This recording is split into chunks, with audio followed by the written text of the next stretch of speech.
ನಾನು ಕಚ್ಚಾಟ ಮಾತು ಇಲ್ಲವೇ ಇಲ್ಲಲ್ಲ. ನಾನು ನೋಡಿ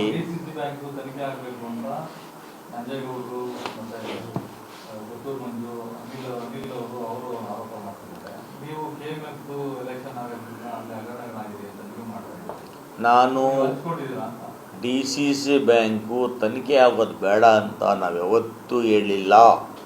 ಮುಖ್ಯಮಂತ್ರಿಗಳಿಗಾಗಲಿ ಸಚಿವರಿಗಾಗಲಿ ನಾವು ಮಾತು ಹೇಳಿಲ್ಲ. DCC ಬ್ಯಾಂಕ್ ಚುನಾವಣೆ ತನಿಖೆ ಮಾಡಬೇಡಿ ಅಂತ ಹೇಳಿಲ್ಲ, ಚುನಾವಣೆಯನ್ನು ಮಾಡಿ. ಯಾಕಂದರೆ ಅದು 2 ವರ್ಷದಿಂದ ಒಂದು ಹೆಣ್ಣು ಮಗಳಿಗೆ 100 ರೂಪಾಯಿ ಸಾಲ ಕೊಡೋಕ್ಕಾಗ್ತಾ ಇಲ್ಲ. ಇದು DCC ಬ್ಯಾಂಕು ಹಿಂದೆ ಸುಮಾರು ಲಕ್ಷಾಂತರ ಮಹಿಳೆಯರಿಗೆ 0 ಬಡ್ಡಿಯಲ್ಲಿ ಸಾಲ ಕೊಡ್ತಾ ಇದ್ವಿ. ಇವತ್ತು 2 ವರ್ಷದಿಂದ ಸ್ಥಗಿತ ಆಗಿದೆ. ನಮ್ಮ ಉದ್ದೇಶ ನೀವು ಎನ್ಕ್ವೈರಿ ಮಾಡಿ, ಯಾರೇ ತಪ್ಪಿಸಾಗಿದ್ರು ಕೂಡ ಕ್ರಮ ಕೈಗೊಳ್ಳಿ, ಆದರೆ ಚುನಾವಣೆ ಮಾಡಿ. ಇದು ಕೂಡ ಹಾಗೇನೆ, ಕೋಚಿ ಮೇಲೆ ಚುನಾವಣೆ ಮಾಡಬೇಡಿ ಅಂತ ಹೇಳ್ತಾ ಇಲ್ಲ. ಆಯಿತು, DCC ಬ್ಯಾಂಕ್ ಹಗರಣ ತನಿಖೆ ಕೊಟ್ಟಿದ್ರಿ, ಇದು ತನಿಖೆ ಕೊಡಿ. DCC ಬ್ಯಾಂಕನ್ನು 2-3 ಬಾರಿ ತನಿಖೆ ಮಾಡಿಸಿದ್ದೀರಿ, ಮುತುವರ್ಜಿ ವಹಿಸಿ ಸಚಿವರುಗಳು ಕೂಡ. ಇದನ್ನು ಹಾಗೆ ಮಾಡಿ, ಮಲತಾಯಿ ಧೋರಣೆ ಮಾಡಬೇಡಿ. DCC ಬ್ಯಾಂಕ್ ತನಿಖೆ ಮಾಡಿರಲ್ಲ, ಇದನ್ನು ತನಿಖೆ ಮಾಡಿ. ಚುನಾವಣೆ ಎರಡನ್ನೂ ಮಾಡಿ. 2 ರೈತರ ಸಮಸ್ಯೆಗಳು, 2 ಬಡವರ ಸಮಸ್ಯೆಗಳು, ಒಂದು ಮಹಿಳೆಯರ ಸಹಾಯಕ ಸಮಸ್ಯೆಗಳು. ಚುನಾವಣೆ ಮಾಡೋದಕ್ಕೆ ನಮ್ಮ ಅಭ್ಯಂತರ ಇಲ್ಲ. ತರಾತುರಿಯಲ್ಲಿ ಚುನಾವಣೆ ಮಾಡೋದಕ್ಕೋಗಿ ಅಧಿಕಾರಿಗಳು ದಿಕ್ತಪ್ಪಿಸಿ ಲ್ಯಾಪ್ಸಸ್ ಮಾಡಬೇಡಿ. ಕಾನೂನು ವ್ಯಾಪ್ತಿಯಲ್ಲಿ ನಿಯಮಾನುಸಾರ ಮಾಡಿ ಸ್ವಾಗತ ಮಾಡ್ತೀವಿ. ಸ್ವಾಮಿ, ನಾನೊಬ್ಬ ಬಂಗಾರಪೇಟೆ ಶಾಸಕನಾಗಿದ್ದೇನೆ.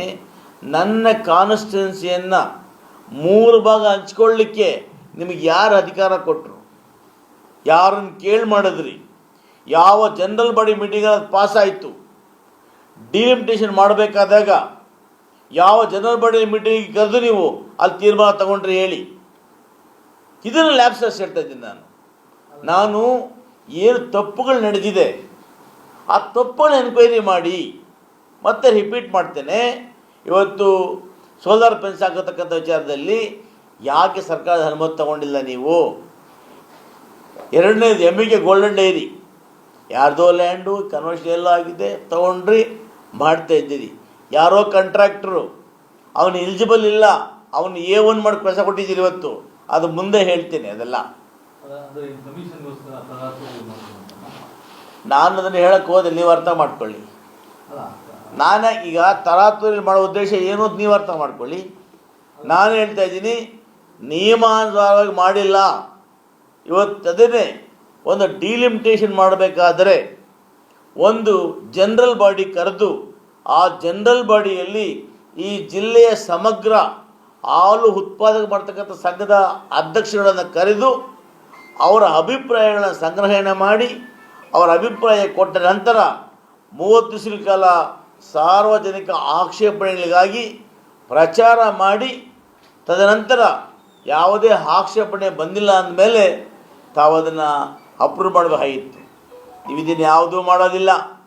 ನೀವು ಆ MD ಗೋಪಾಲ್ ಸ್ವಾಮಿ ಅಂತಕ್ಕಂಥವನು JR ಅಶ್ವತ್ಥನಾರಾಯಣನವರು ಮಾಡಿರೋದು ಒಂದು ಆದೇಶವನ್ನು ಇಟ್ಕೊಂಡು ಆ ಆದೇಶವನ್ನು ಮುಚ್ಚಿಟ್ಟು ಕಡೆಗಳಿಗೆಯಲ್ಲಿ 30 ದಿವಸ ಆದ ತಕ್ಷಣ ಸಂಜೆ ರಾತ್ರಿ 10 ಗಂಟೆಯಲ್ಲಿ ತರಾತುರಿಯಲ್ಲಿ ಆ ಲಿಸ್ಟನ್ನು ಅನುಮೋದನೆ ಮಾಡುವಂಥ ಪ್ರಮೇಯ ಏನಿತ್ತು? ಯಾಕೆ ಅಂತ ತರಾತುರಿ?